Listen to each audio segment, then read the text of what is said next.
Merci. Les merci ont déjà été dits par Vincent, ceux par qui, les organisations, les individus par lesquels nous nous trouvons tous ensemble ce matin. Et c'est toujours très important de s'écouter les uns les autres, d'échanger, voilà, de s'interroger ensemble. Donc le travail qui m'a été demandé, c'est plus une conversation, un témoignage sur un peu les questionnements qui me traversent en tant que créateur, en tant que cinéaste, en tant qu'individu qui essaye de raconter des histoires, voilà, de parler de sa société, de son pays, de son continent, et toutes les choses auxquelles on est confronté dans ce désir de dire. Il y a un cinéaste d'origine française, mais qui est québécois aujourd'hui, Gérard Lechêne, qui a fait un film sur le dur désir de dire. Voilà. C'est pas toujours facile. Qu'est-ce qui est important à dire? Pourquoi on veut dire les choses? Comment on va le dire? À qui nous nous adressons? Toutes ces questions doivent être adressées en même temps. Mais je suis obligé de vous faire un peu, même si c'est très rapidement, un peu d'histoire personnelle pour vous dire comment moi je suis venu au cinéma. Devenir cinéaste, ça n'a pas été un rêve d'enfance, ni d'adolescence, ni même de première jeunesse. Je suis venu au cinéma à la suite d'un certain nombre de déclics qui m'ont fait comprendre que peut-être, alors que je voulais embrasser une carrière d'historien, d'enseignant en histoire, de manière inopinée, je me suis rendu compte que peut-être qu'il fallait que je m'interroge sur l'histoire de l'Afrique que j'étais en train d'apprendre. Qui me racontait l'histoire de cette Afrique-là? Et il se trouve que dans les années 70, puisque je suis rentré à l'université en 1970, la plupart des faits historiques, de tous les récits historiques qui ont été faits sur l'Afrique, l'étaient par des Européens. Voilà, c'est juste à ce moment que l'on assistait aussi à l'arrivée d'un certain nombre d'historiens africains, parmi lesquels c'était une chance pour moi. Il y avait quelqu'un du nom de Kizerbo, le professeur Kizerbo, agrégé en histoire, et que j'ai eu la chance d'avoir comme enseignant pendant 2 ans à Ouagadougou, pour mes 2 premières années d'étudiant en histoire, avant d'aller à la Sorbonne, à Paris 4, pour continuer ma licence et les autres années d'études. Voilà. Et donc, à un moment donné, je me suis posé la question, qui nous raconte notre histoire? Qui parle de nous? Qui traduit ce que les Africains ont eu comme vision, comme aspiration, etc. Et évidemment, je me rendais compte qu'il y avait comme une parole qui était absente. C'est la parole des Africains, c'est leur propre regard sur eux-mêmes. C'est la perception des Africains sur la trajectoire de leur histoire. Parce qu'à la fois, nous construisons notre histoire d'individus, de sociétés, de peuples, de nations, mais en même temps que nous la construisons, nous sommes témoins et récepteurs de cette histoire. Et forcément, il y a en permanence un questionnement.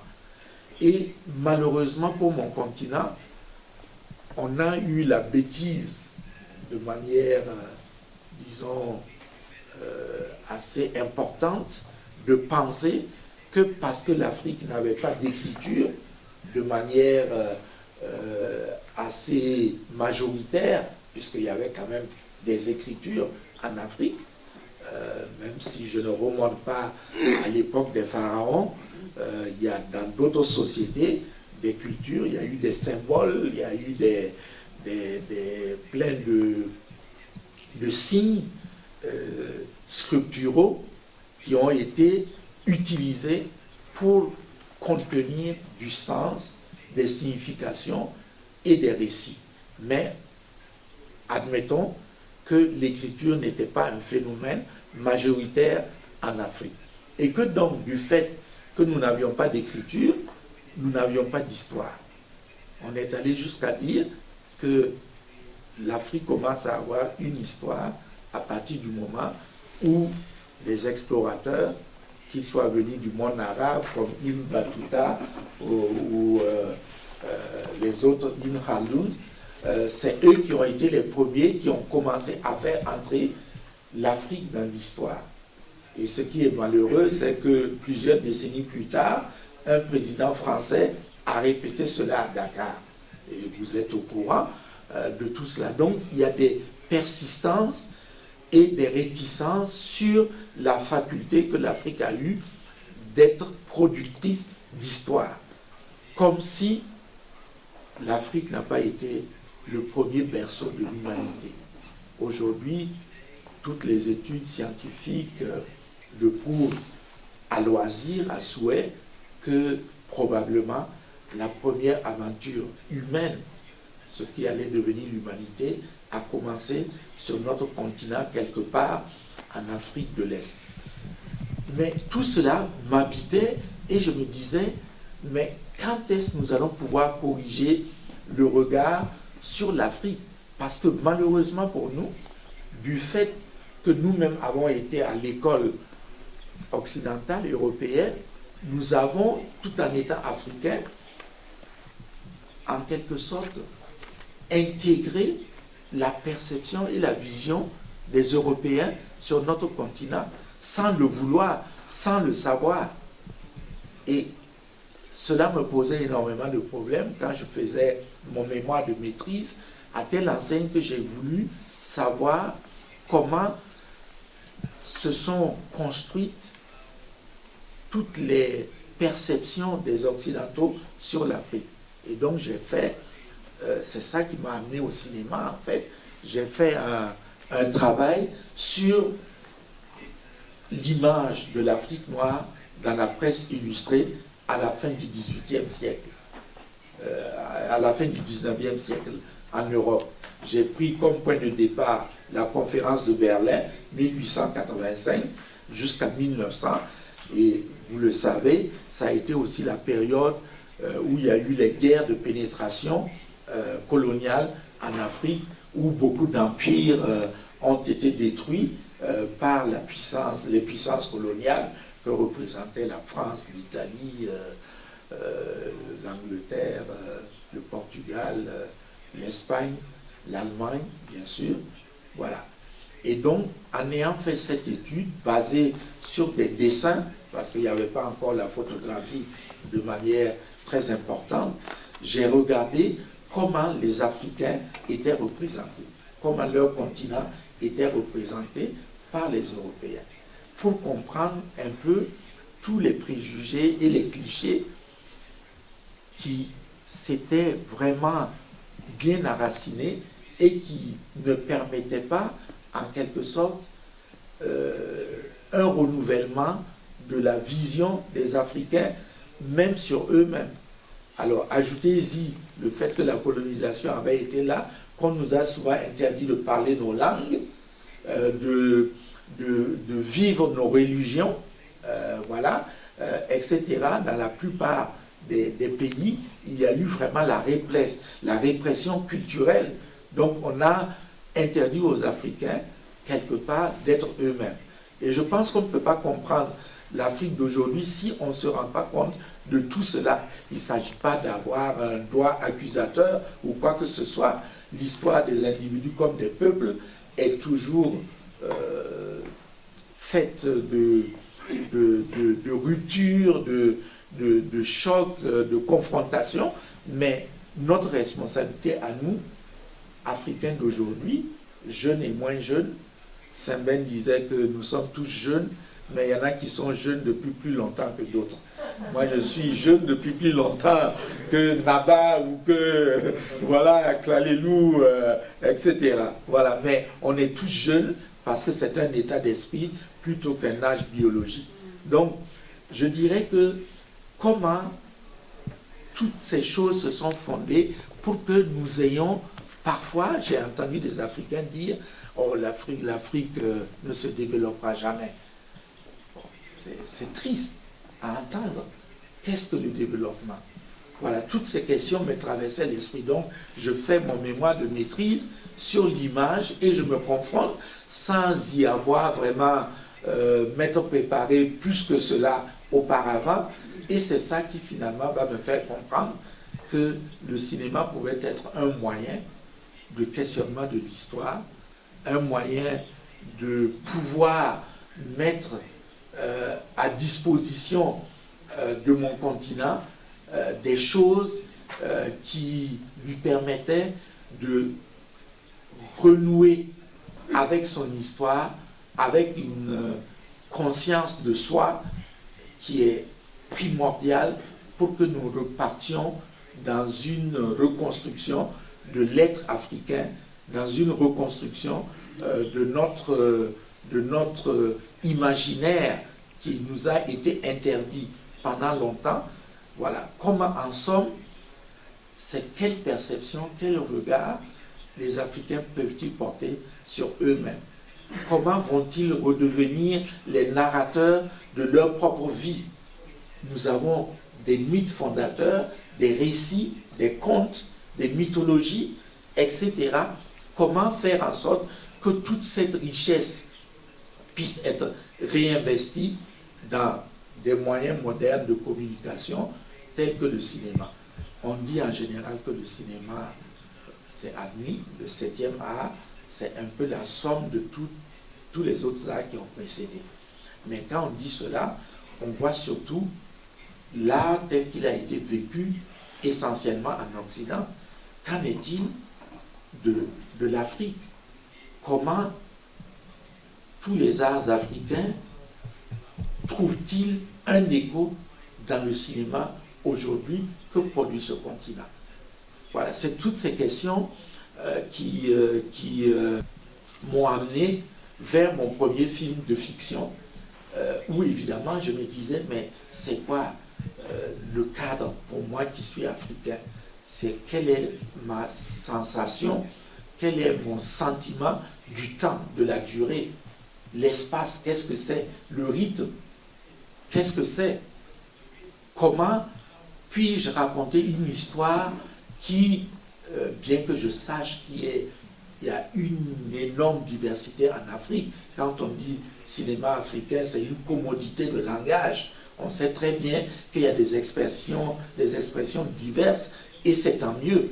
Mais comment je pouvais, quelque part, essayer d'investir mon africanité dans le premier film de fiction que j'allais faire, sans être écrasé par le poids de l'histoire du cinéma mondial et par tous les films que j'ai pu voir, les films classiques, depuis l'origine des temps. Il y a eu des chefs-d'œuvre, et c'est tant mieux si on peut les connaître, mais je veux connaître ce que les autres ont fait, je veux connaître l'histoire du cinéma, mais en amenant les petites notes de musique qui correspondent à mes propres beats de chez moi, à ma propre perception du temps, de l'espace, de la durée, etc. Et une des choses qui se posait à moi par rapport à une grande richesse que nous avons, c'est le conte. Mais comment filmer la parole? Souvent on dit en Afrique de manière très laconique, parce que c'est toujours les autres qui vous construisent en partie, on dit ouais, les Africains avec leur fameux arbre à palabre, on dirait que parler c'est presque une perte de temps. Non, moi je pense qu'en Afrique, la parole, même si quand on la regarde d'ailleurs, elle semble prolifique, elle semble massive, ce n'est jamais, chaque mot a son importance. Et quand les gens vont entrer en relation, il commence par se saluer longuement, mais si on ne fait pas attention, on pense que c'est du temps perdu. Et vous savez que le cinéma, tout comme moi, même si c'est un lieu de cadrage, de fixation des espaces, c'est avant tout un lieu où s'exerce une esthétique du temps, de la durée. Et comment allais-je faire pour raconter une histoire bien de chez moi avec un regard le plus neuf possible sur les outils que me donnait le cinéma pour raconter une histoire. Et c'est comme ça que j'ai abordé donc Ngwen Kuni, qui a été tourné en 1981 et 82, et qui, contre toute attente, moi je pensais faire une histoire pour parler à ma proximité, aux gens de chez moi, et finalement c'est un film qui a été connu dans le monde entier, et je dois dire que j'ai été le premier surpris. Mais en même temps, ma surprise, elle était toute relative, parce qu'un poète a dit que le jour que vous savez parler aux gens qui vous entourent, les gens avec lesquels vous partagez la même histoire, la même culture, et que vous pouvez être compris par ces gens-là, du coup, ce jour-là, vous accédez à la capacité de parler à l'univers tout entier. Et c'est cette expérience que j'ai vécue avec Ngwen Kuni. Un film fragile, un film tout à fait épuré. J'ai voulu ne pas tomber dans le piège de me dire c'est mon premier film, je veux montrer tout ce que je sais du cinéma. Non, je me suis dit, je vais d'abord parler d'une histoire simple de chez moi. Je veux la raconter à la manière de chez moi, en utilisant bien sûr le cinéma. Et c'est là où j'ai été forcé de trouver le mariage le plus adéquat entre la forme de narration traditionnelle la plus populaire sur mon continent, le conte, et le cinéma. Donc je vais vous montrer le premier extrait. Peut-être pour ceux qui ont déjà vu Ngwen Kuni, ça va leur donner un peu, disons, un souvenir. Donc je demande à la cabine si on peut être prêt à lancer le premier extrait. Ce n'est pas du tout une illustration de quoi que ce soit. Je n'ai pas la prétention de vous donner aujourd'hui un cours magistral de quoi que ce soit. Au contraire, je veux juste me mettre à nu pour... Vincent, je ne prétends pas faire le striptease comme tu l'as fait. Je ne veux pas être ton compétiteur parce que je serais battu d'avance. Mais mettre à nu mes interrogations, mes doutes et tout cela. Voilà, donc je me dis que, comme on dit qu'une image vaut 1000 mots, ce que j'ai déjà dit, peut-être que ça pourra être un petit peu illustré par les images que nous allons voir dans ce premier extrait. Ce que j'ai appris durant mon enfance par rapport aux contes, etc. Mais au-delà de ça, vous voyez la musique que vous entendez, quand le film est passé pour la première fois à Ouagadougou, il y a des gens qui m'ont posé la question, mais pourquoi tu as utilisé la musique religieuse dans ton film? Je dis, ah oui, de la musique religieuse, oui. Ça, c'est des airs comme dans les églises. Eh bien, je dis, ça prouve tout simplement que les prêtres ont été intelligents parce qu'ils ont puisé dans notre folklore pour mettre les paroles des psaumes là-dessus. Et c'est vrai que pour beaucoup, ça a été le biais par lequel ils ont connu des rythmes qui leur parlaient, mais sans savoir d'où ça venait. Et là, le thème musical qui est utilisé, qui revient beaucoup sous d'autres formes dans la musique du film, c'est le thème de l'hospitalité, en fait. Voilà, si je suis assez courageux, je vous chanterai quelque chose à la fin de mon exposé. Mais, vous voyez, c'est notre musique, elle préexistait depuis toujours, elle est là. Mais comment l'utiliser dans le cinéma? Moi, j'ai eu la chance, quand j'étais étudiant à Paris, en 1975, j'ai connu un musicien, enfin c'est un prêtre dominicain de mon pays que je connaissais depuis mon enfance, sans trop savoir ce qu'il faisait.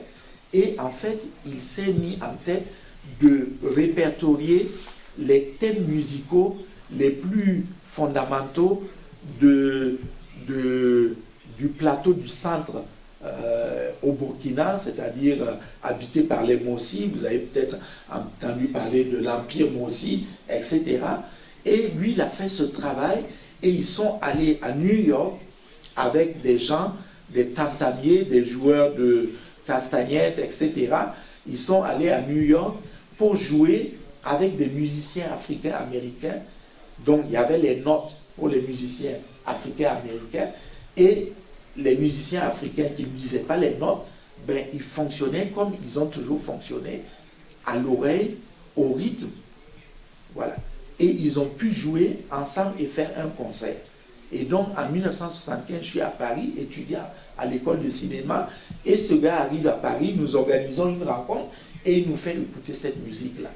Et moi je lui dis, je suis dans une école de cinéma, j'aimerais avoir la possibilité, quand je ferai mon premier film, de recourir à lui pour me composer la musique. On était en 1975 et effectivement en 1982, j'ai pu réaliser cela puisque j'ai terminé le film le 23 mai 1982 et je l'ai fait venir à Paris pendant 3 mois. Il a écrit la musique du film, bien sûr, il avait lu le scénario auparavant, mais il a vu le premier montage à Ouagadougou, et quand je me suis rendu à Paris pour le montage du son et le mixage, il a composé la musique. Et nous avons fait appel à 12 instrumentistes, plus un chef d'orchestre pour jouer cette musique-là. Donc, je voulais montrer que les instruments que nous avons utilisés sont tous des instruments qui ont leur correspondance en Afrique. On a utilisé la flûte, le violon, on a utilisé bien sûr la batterie, on a utilisé les flûtes, il y en a beaucoup, il y a le hautbois, le cor anglais, le cor français, il y a même le piano, parce que nous avons la sansa en Afrique qui est basée sur le principe du piano. Voilà, tous les instruments à vent ou à cordes, tout cela, on a essayé, j'ai essayé moi, de respecter cela, et on a mis pas mal d'argent pour faire cette musique, parce que je ne voulais pas, une fois de plus, qu'on pense que l'Afrique, il n'y a que du folklore. J'apprécie énormément la musique du folklore africain, elle est très riche et tout, mais nous pouvons aller plus loin quand nous en venons à faire de la fiction pour que cette musique serve à amener une atmosphère, une dramatisation, etc., etc. Mais c'était un pari que je prenais énormément. Donc je vous ai dit, ceux de chez moi, ils disent c'est de la musique religieuse. Je leur explique, non, en fait, c'est des thèmes de notre terroir, des chansons qui sont connues depuis toujours et qui a été orchestrées par un musicien du terroir de chez nous. Et quand on a fait venir les musiciens pour enregistrer, donc au début c'est des professionnels, hein, donc on est rentré dans un studio, le studio d'Avou à Paris, ils ont lu les notes, puis ils ont commencé à jouer. Et mon compositeur était là.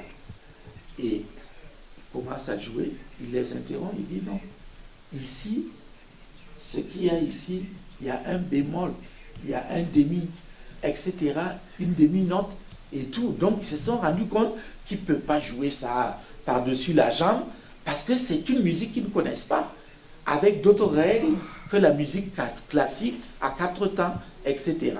Donc on a perdu une journée d'enregistrement, ils ont dit ils vont aller étudier la musique et revenir, et ça a été une aventure incroyable, je peux vous assurer, parce que ça leur a appris énormément de choses. Et ce musicien, compositeur qui était là, qui ne jouait d'aucun instrument, mais qui avait l'oreille absolument précise, il est resté d'ailleurs en contact avec la plupart des musiciens pendant de longues années. Donc, on arrive à la fin du film, je le montre en Europe, et il y a des gens qui me disent, oui, mais pourquoi tu as eu cette idée d'utiliser de la musique médiévale européenne. Je dis, ah bon, parce que c'est de la musique européenne, ça? Mais oui, c'est de la musique médiévale européenne. Je dis, ben d'abord, ça prouve que nous aussi, nous en avons eu un Moyen-Âge en Afrique. Voilà, qu'on a inventé des rythmes, des mélodies, etc. Mais cette musique, elle n'est pas du tout européenne en rien.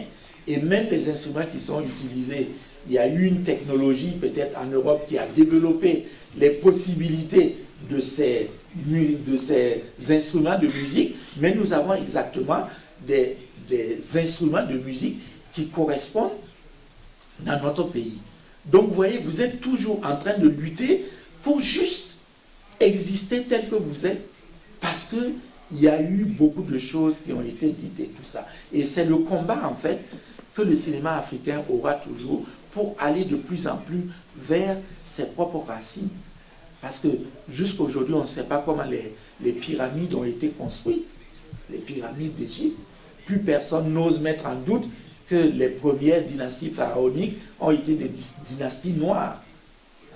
On a dit que Kemet, ça voulait dire la terre noire. Mais en fait, c'était bel et bien le pays des Noirs, c'est-à-dire des hommes. Voilà, parce que il ne faut pas en avoir honte. L'homme a cette capacité d'être parfois stupide et bête, quel que soit le continent, où on a nos peurs et nos préjugés, et on n'a pas voulu comprendre que cette civilisation, les premières dynasties pharaoniques, c'est quelque chose qui est né de manière endogène sur notre continent. Et ça, c'est des combats que nous allons continuer à mener pendant longtemps, et c'est en essayant de comprendre tout ce qui a été fait, toutes les esthétiques qui ont été développées, les récits fondateurs, que nous allons de mieux en mieux comprendre nos cultures, et à ce moment, nous saurons aller pour puiser aussi des manières de cadrer, de capter la lumière, le rythme, de faire des récits, de filmer la parole, de ressentir le temps, la durée. Tout cela va venir, mais c'est important que dans les écoles, que ce soit au Ghana, en Afrique du Sud, au Bénin, au Maroc ici, au Togo, en Tanzanie, au Burkina Faso, partout, on doit ouvrir des vrais débats sur ça pour que les jeunes puissent aller vers nos cultures, pour les comprendre et savoir que ce ne sont pas des cultures qui se sont bâties instantanément, qu'il y a eu toute une élaboration tout au long des siècles et des millénaires, et que nous, on en est héritiers aujourd'hui. Encore faut-il que nous fassions l'effort de comprendre cela. Donc je vous ai promis de chanter quelque chose par rapport à cette musique. J'espère qu'il ne va pas pleuvoir, on a quand même un toit. Voilà, c'est pas pour vous faire part de mes talents de chanteur, parce que là, je serai le dernier d'entre vous tous. Mais juste pour vous dire à partir de quoi il a composé. On ne peut pas voir tout le film, bien sûr, mais c'est ça qu'il a développé avec des variations de toutes sortes qui ont vraiment mystifié les musiciens professionnels que nous avons utilisés pour enregistrer cette musique. Alors, attention les oreilles. Ali amasominga la luilisonda, masominga la luilisonda. Saya quinquenga, lui la consonde, quinquenga, lui la consonde. Yeti amasominga la luilisonda, masominga la luilisonda. Et donc ça veut dire exactement ceci. Si l'oiseau se pose sur l'arbre, c'est à cause de son ombrage, de son feuillage, que l'oiseau se pose sur l'arbre. Sur une souche desséchée, jamais l'oiseau ne se pose. Pour parler de l'accueil, de l'hospitalité, de l'environnement favorable au développement, à l'épanouissement de tout être vivant, en quelque sorte.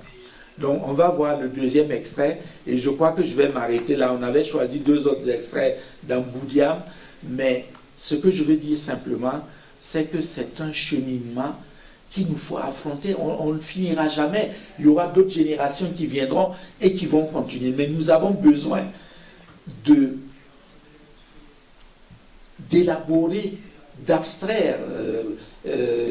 Linus Abraham du NAFTI en parlait hier, sur la nécessité d'arriver à une théorisation de plein de choses en Afrique. Ce n'est que ça, et ça ne peut pas être les cinéastes seuls qui vont faire cela. C'est un travail avec les critiques de cinéma, mais aussi avec les esthètes, avec les philosophes, les anthropologues, les sociologues, pour que petit à petit, nous reprenions en quelque sorte